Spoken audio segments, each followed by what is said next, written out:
Hi, I'm Francesca Hall and welcome to Art This Week. On this week's episode, we visit the Dallas Museum of Art and our interviewer Linda Mowl speaks with curator Sue Canterbury about the exhibition Visions of America, 3 Centuries of Prints from the National Gallery of Art. Now for Art This Week.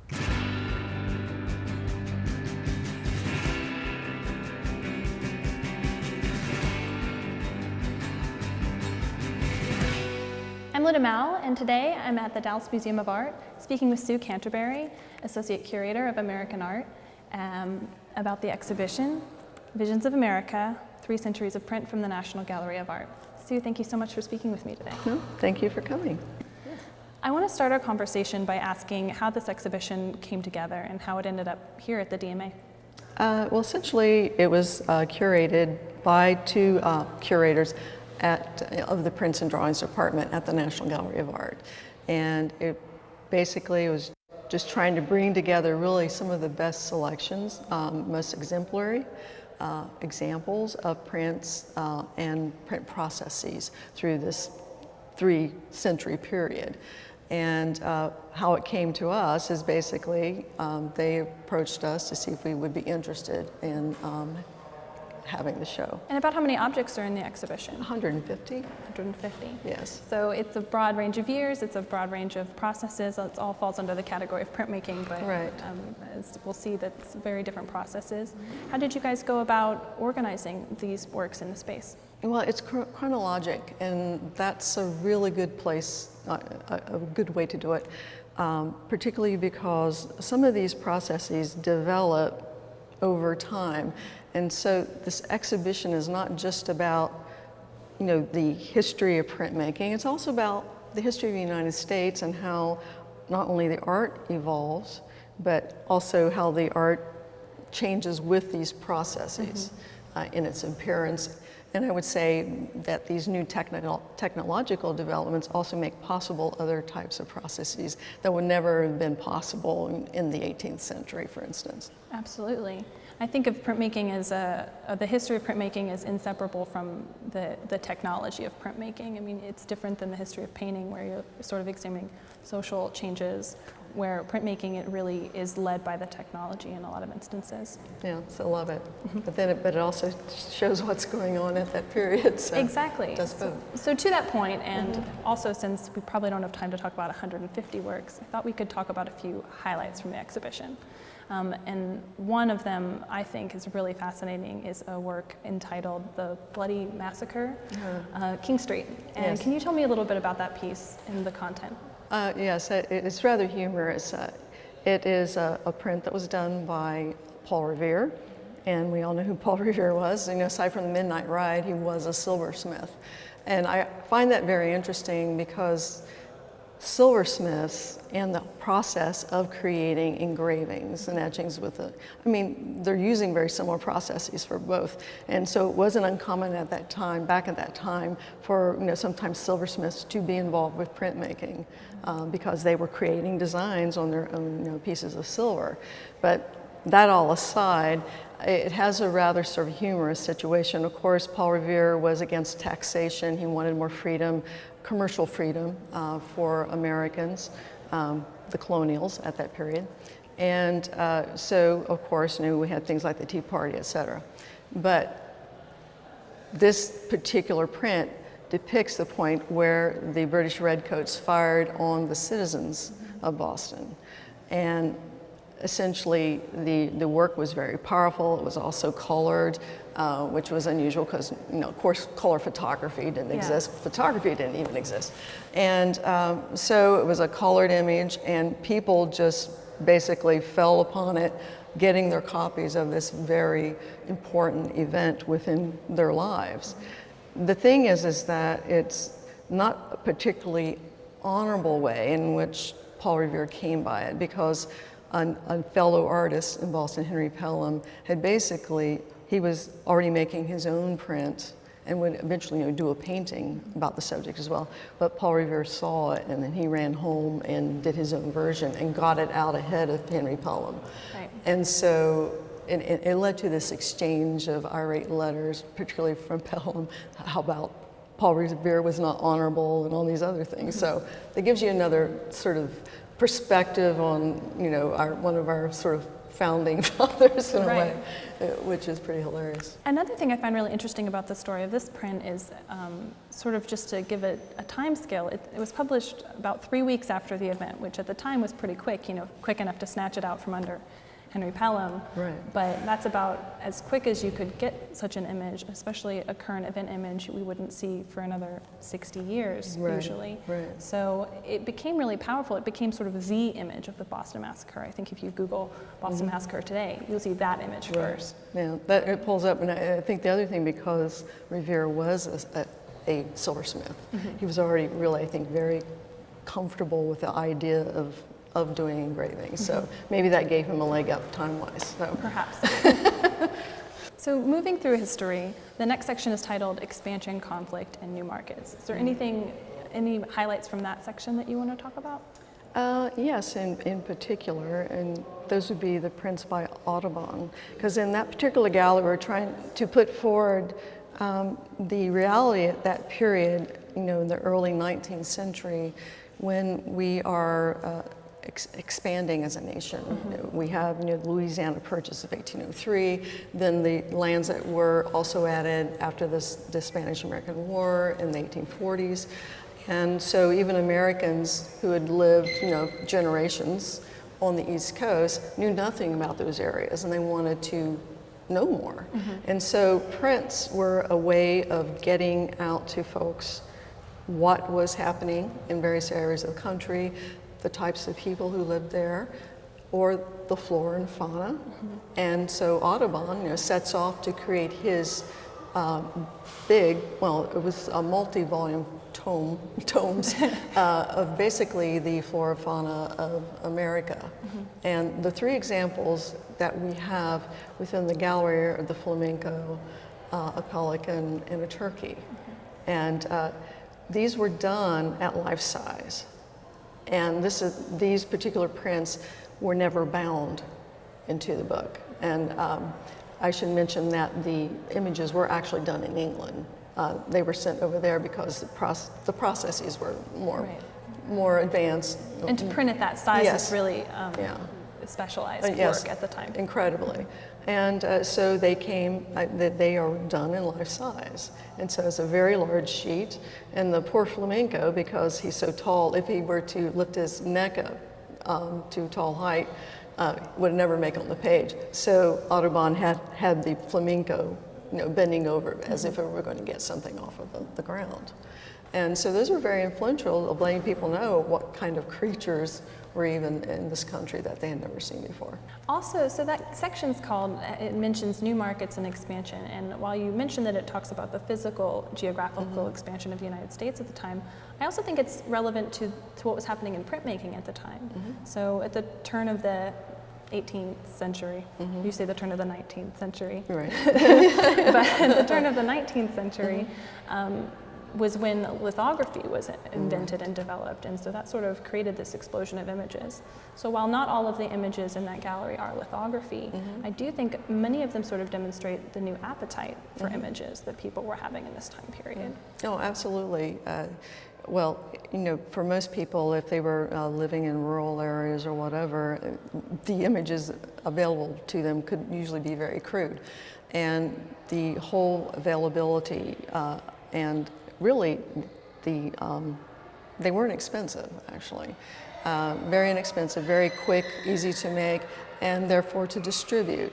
And they basically had much wider distribution because there were so many copies made, and so more people could see more things. And there could be second printings in a lot of cases of a successful volume, especially with lithography, where the edition size is exponentially greater than anything before. Yes. So the next thing I want to talk about is in the latter half of the 19th century. We have these really gorgeous images by Whistler, and there are several in the exhibition. My personal favorite would be the Nocturnes that you have the 2 side by side. Can you tell me a little bit about these works? Those are my favorite too, because Whistler's one of my favorite artists. His art was so very different from his personality sometimes. But those particular works were done in Venice. And the thing about them is that even though they come from the same plate with the exact same engraved lines. And so you have, the ship sitting in the lagoon. The way that Whistler made each of these prints unique was through a method of leaving some ink on the surface of the plate, what we would call plate tone. And depending on how thick or dark he made it, could really influence as to whether you were looking at, sunrise or sunset, or even deeper into the night. And that made each print unique. And and the other thing I like about that, you'll see at the bottom these little tabs, which is where his little monogram is. He became very, he thought it was very tiresome for many print collectors who wanted lots of paper border around the prints. And so he just decided he was going to cut off all of the paper border and just leave this teeny little tab with his monogram on it. So you see that too, how his personality. Well, I saw that and I couldn't decide if that had been done by a later owner of the print, that he did that himself. He did it, and he was being perverse. Simply perverse, because he was just tired of these collectors who insisted on lots of paper. So he just trimmed it all off except this little tab with his monogram on it. The important stuff. Yeah, so that gives you an idea about Whistler's personality. And yes, but on the other hand, his images are so incredibly ethereal and really gorgeous. Gorgeous. And so I think of this period as the Etching Revival, and it's primarily in Europe, but it's obviously, Whistler is an American artist living in Europe at the time, so it definitely spills over to all geographical locations, the Etching Revival does. Whistler's definitely one of the major proponents of it, and you see that he's really experimenting with it in ways that a lot of other artists aren't, like the plate tone issue. Right. No, he really pushed the envelope with printmaking, and I think a lot of that goes back to very early in his life. As a boy actually, after his father's death, he was living with his sister and her husband in London, and he happened to be a printmaker. He, sort of amateur, but he made his own prints and he was very good. And so Whistler would see these and he got involved, and he also studied some of the great prints, then available. And so he had early exposure, and then when he was eventually sent back to the United States to West Point, he basically was learning to do drafting, but geographical sort of drafting, but also having to do engravings again. So he had this facility with it that he gained very early in life. And so from there, he could start to push the processes. And there's parallels one could say between his painting and some of the things he does with the prints. But he really was a key, I would say, instigator of the Etching Revival, not the only one, but a key one. So also in that gallery, I would love to talk about the prints from Mary Cassatt. Yes.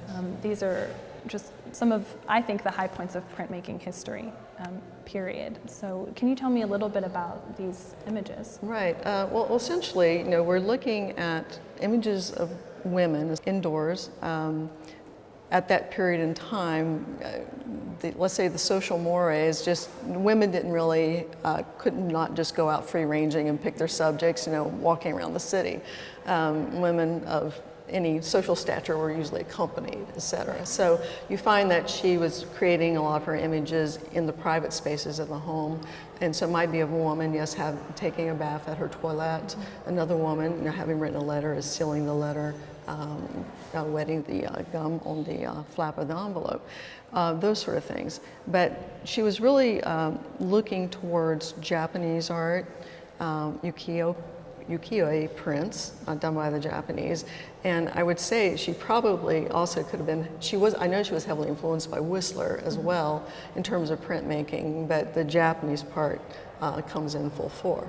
Where there's this wonderful flattening of space that's mostly forms in pattern within one single print.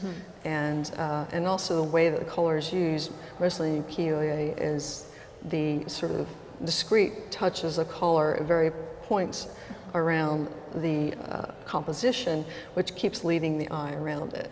So. Absolutely.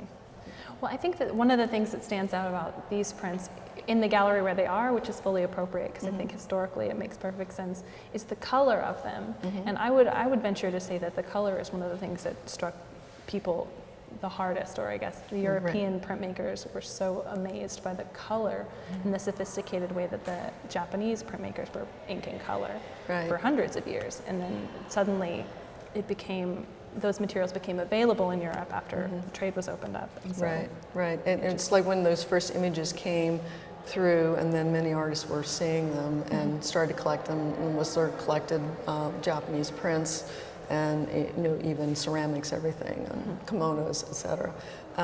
So yes, it was, I would say that later 19th century, that last quarter was this age of Japanism. Yeah. And everyone was looking at Japan.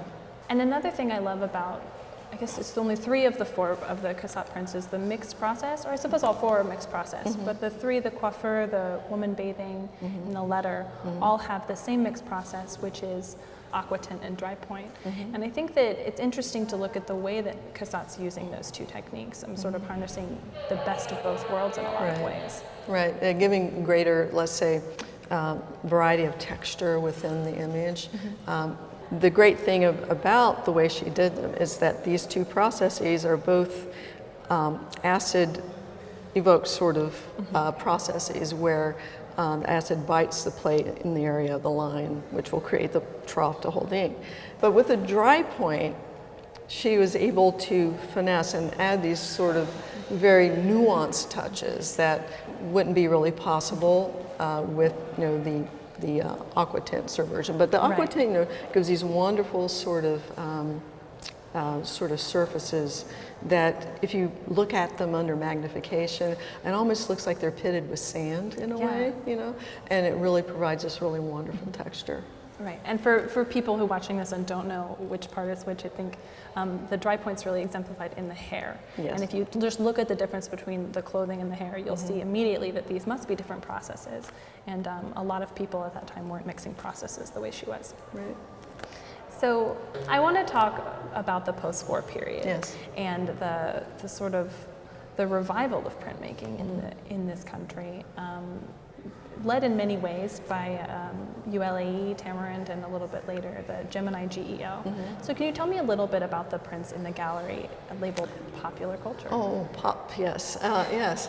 Well, I mean, that's a period when a lot of artists are really sort of, they're striking back at the consumerism that came so quickly and took such deep root just after World War II, when everyone was getting their tract in the suburbs and their cars, their washing machines, etc. And so pop culture or pop art at that period is really sort of leading a charge against that. And so you have Warhol, of course, with his screen prints, bright colors, where he may often be poking fun at consumerism, or you had a Lichtenstein who was tapping into the whole sort of newspaper comic book sort of thing and harnessing that to create powerful images. And then you have other artists such as Rauschenberg doing really interesting things. One I particularly like is Cardberg, because when you look at that particular work, you think you're looking at a collage of cardboard boxes.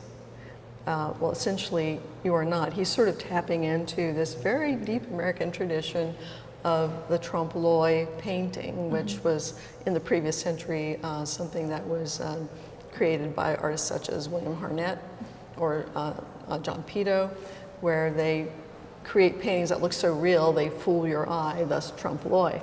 And what he had done there, essentially, he took photographs of boxes and he arranged them.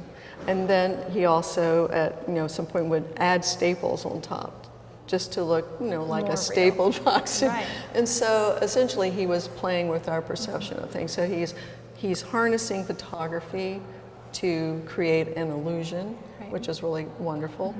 And then in another work, in Booster, very tall work, larger than life size, where he X-rays himself and he stacks the various plates together until you have the whole person created in there. And so it's just one of those sort of early things where he's inserting himself into the image.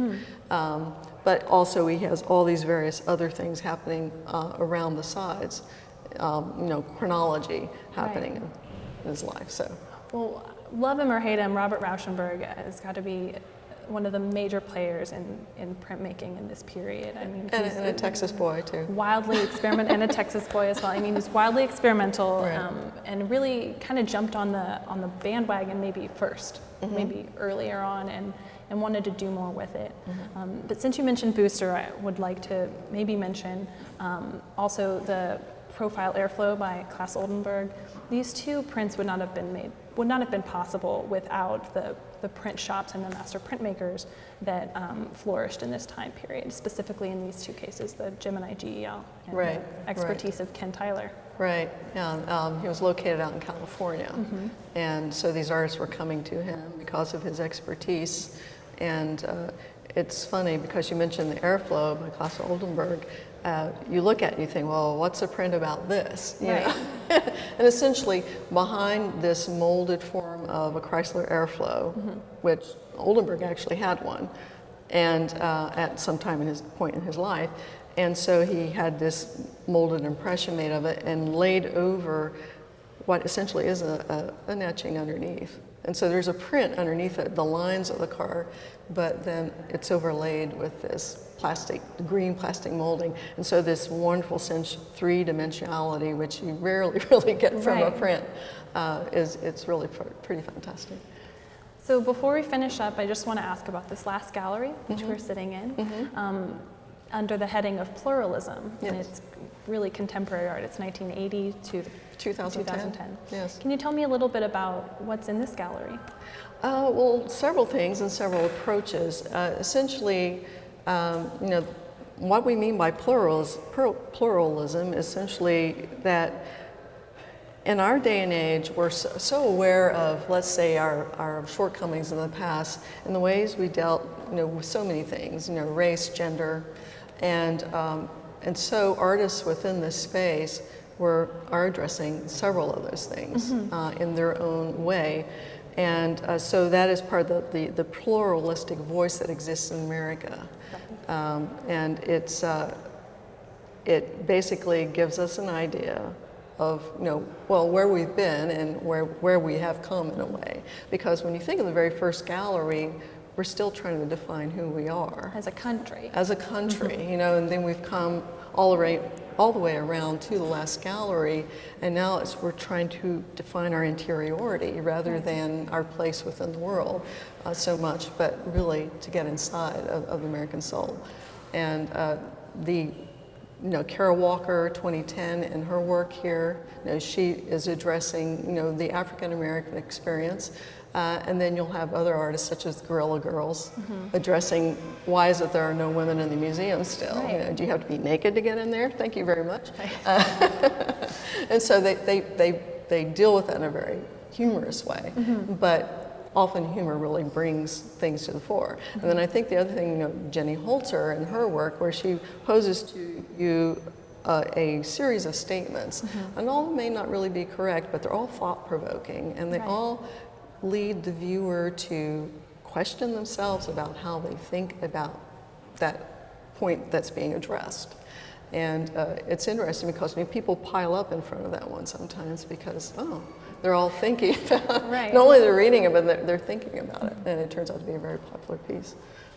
Well, thank you so much for spending time with me today and discussing this excellent exhibition. It closes September 3rd, is that correct? Yes. All right. Well, thank you again.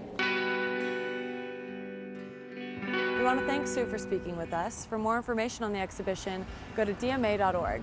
That's it for Art This Week. Thanks for watching.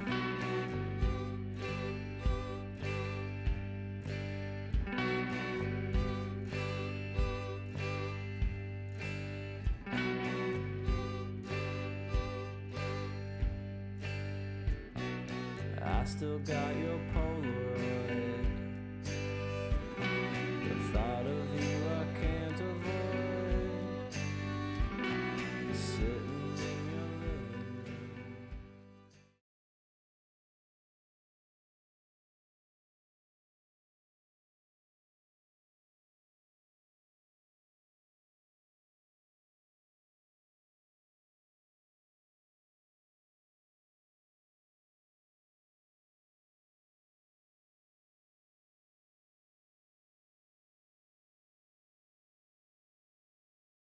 2010, if Yes. I'm not mistaken. Yes. And with